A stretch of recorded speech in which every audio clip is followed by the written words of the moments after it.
Dịch vụ tổng hợp tiếng nói cung cấp bởi Trung tâm Không gian mạng Viettel. Siêu phẩm của điện ảnh Hàn Quốc vừa thắng giải cao nhất tại Cannes khiến người xem kinh ngạc và không thể rời màn hình hay có thời gian buôn chuyện với người bên cạnh.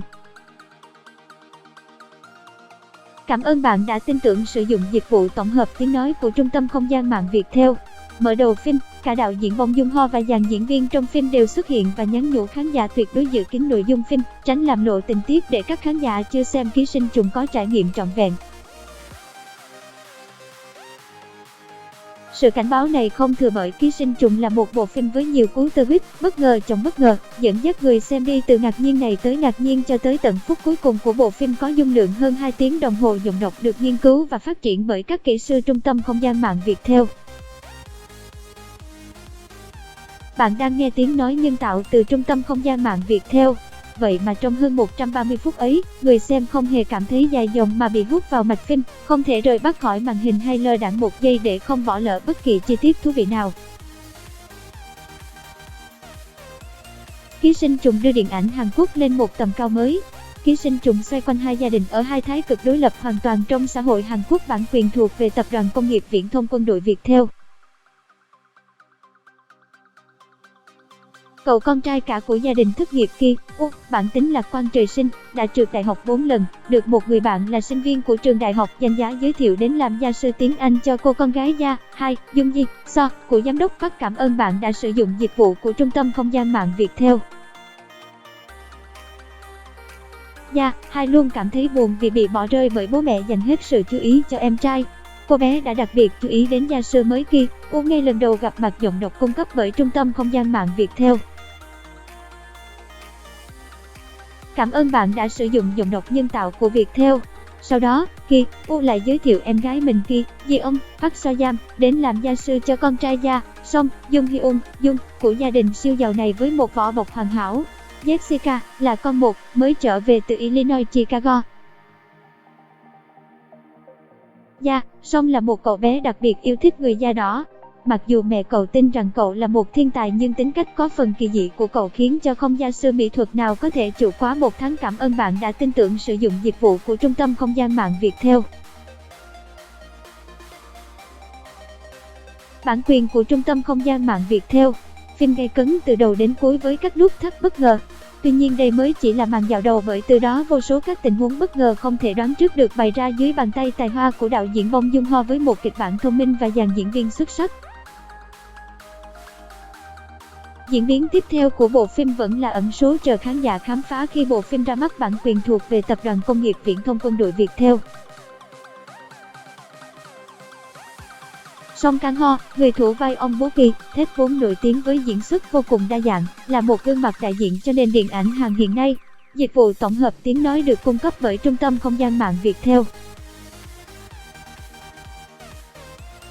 Diễn viên Trang Hye-a, nhưng thủ vai Trung Suk, người mẹ của gia đình thất nghiệp, được đạo diễn Bong Joon-ho khen ngợi là một bậc thầy diễn xuất theo phong cách đời thường. Bạn đang nghe tiếng nói nhân tạo, phát thanh từ Trung tâm Không gian mạng Viettel.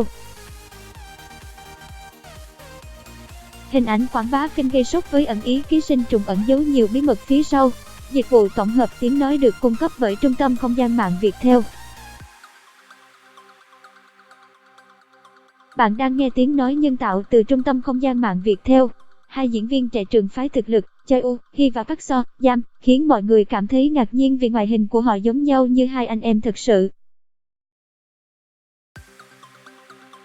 Người chủ của gia đình thượng lưu, Lee Sung-kyun trong vai giám đốc Park, ông chủ một công ty IT có người vợ xinh đẹp là Rang Kyo, Cho Jeong, chuyên chăm lo hai đứa con và công việc gia đình. Tiếng nói từ Trung tâm Không gian mạng, Tập đoàn Công nghiệp Viễn thông Quân đội Viettel.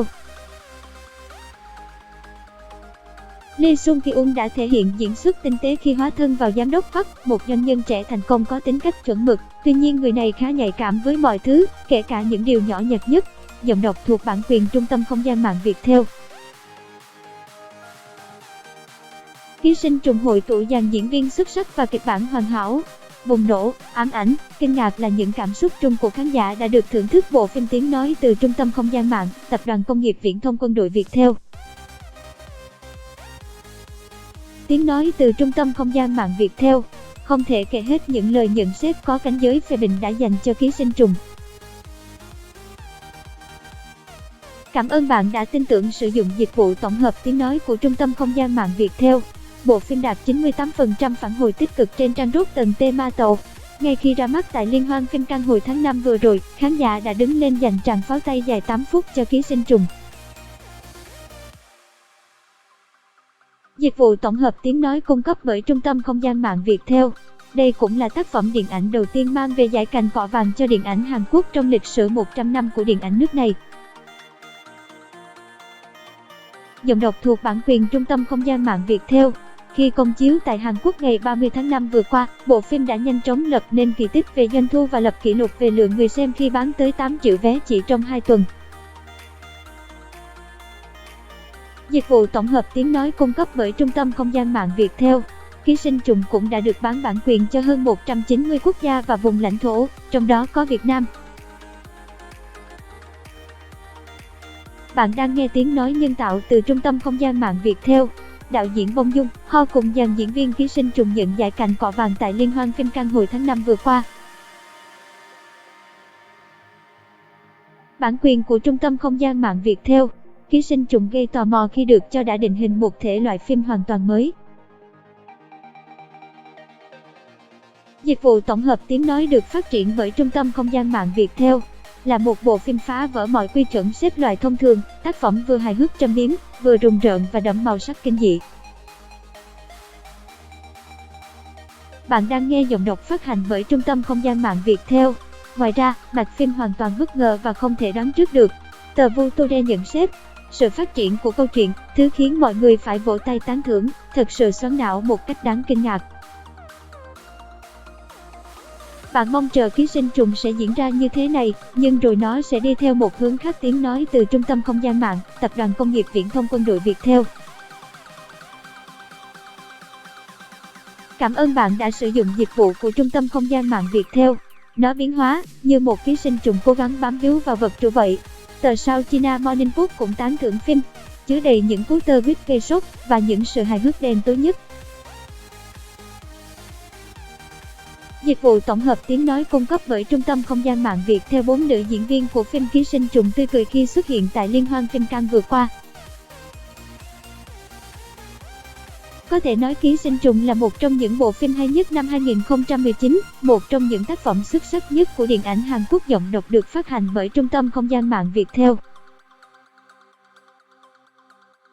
Tiếng nói từ Trung tâm Không gian mạng, Tập đoàn Công nghiệp Viễn thông Quân đội Viettel. Phim xứng đáng để bạn bỏ tiền ra mua vé thưởng thức ngoài rạp. Ký sinh trùng có các suất chiếu sớm tối ngày 20 tháng 6 và công chiếu chính thức tại Việt Nam từ ngày 21 tháng 6.